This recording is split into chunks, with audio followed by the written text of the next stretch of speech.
And for $399, oh my gosh, that's a lot of money, you got a Matt Moran catered function, and then a few add-on bits of, fairly useless merchandise, like things like customized lanyard, just the kind of thing you want to, display at home for your VIP experience.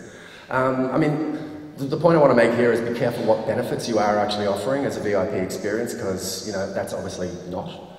And the second thing is they were trying to sell me that based on a completely different concert day. They weren't even offering it on the day that I had purchased. Now, I guess if I'd known they were going to do a VIP night on the third night, maybe I would have considered it, but that kind of email activity to try and cross-sell me later on, not sure about. I wanted to contrast that with my recent experience with the Berlin Philharmonic Orchestra, who the Opera House brought over for an exclusive engagement in Sydney 2 years ago.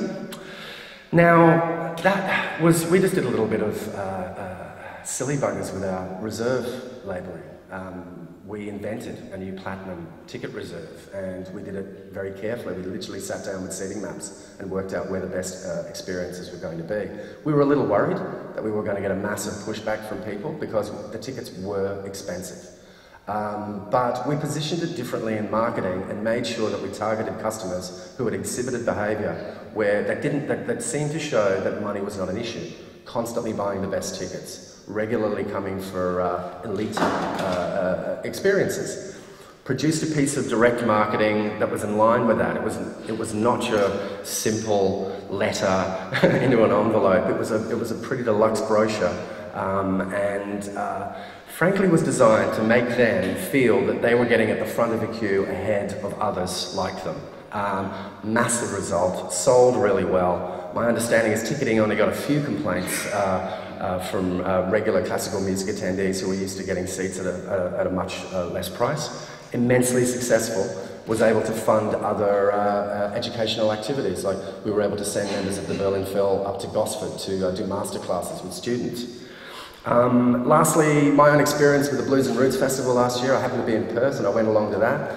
First of all, I got an email trying to sell me VIP tickets, then another email, they're all gone. Later, there was more inventory created. They widened the area and tried to sell me that VIP experience.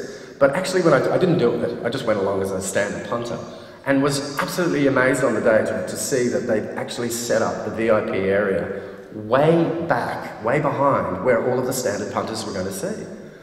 Now, that made absolutely no sense to me. Sure, they had a slight kind of raise, but they were physically further away.